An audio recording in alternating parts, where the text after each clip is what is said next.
Secretary, America has dramatically increased our production of oil and gas over the last decade. Certainly New Mexico's done its part for the country there.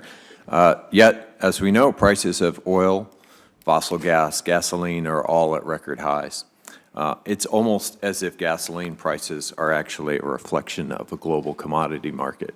Spoiler, they are. Can you elaborate on how this managed transition from fossil energy sources to clean domestic renewable energy creates real American independence and also buffers consumers from the incredible swings of fossil fuel commodity prices? Yes, thank you for raising this. This is not a surprise that we are paying $110 per barrel today, and so are the people all over the world. This is an issue that is happening across the globe because oil is traded on a global market. And so the question is, how do we increase supply in the immediate so that we can reduce the pressure so that supply and demand can meet each other, and at the same time press on the accelerator to move toward clean? Because you do not see the volatility with electrified cars.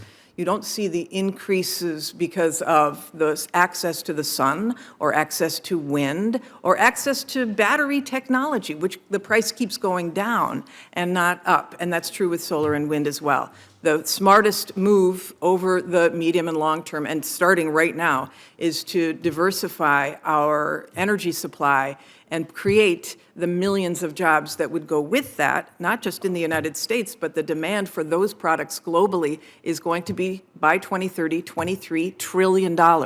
We should be doing this for our own economy, for our own energy security. We can walk and chew gum at the same time. You mentioned stock buybacks. Do you know how much oil and gas stock buybacks increased in the fourth quarter of last year in the run-up to these record prices? A lot. Something tells me you may have that number in front of you. According to Bloomberg, 2,181%. And we wonder why the prices are as high as they are. I want to ask you about something else. Last week, LA Times wrote a short piece about both the challenges and opportunities of building clean energy projects in the West. And when asked about the Commerce Department's investigation of the Auxin solar tariff petition, the reporter writes that you lightly slapped your forehead with both hands and looked down in a gesture of frustration.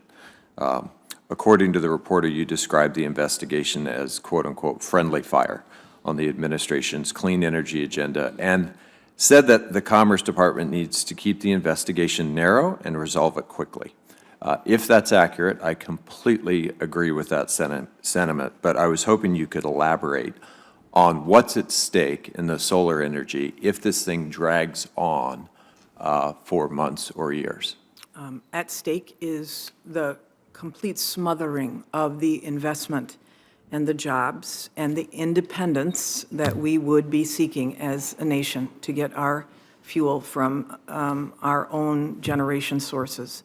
It is, I know it's an adjudicative process that's in the Department of Commerce, and therefore it's not in the Department of Energy's purview, but I certainly am deeply concerned about being able to achieve the goal of getting to 100% clean electricity by 2035 if this is not resolved quickly.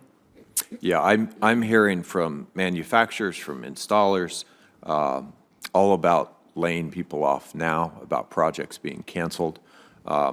It's not up to any of us to tell Commerce how to resolve that process.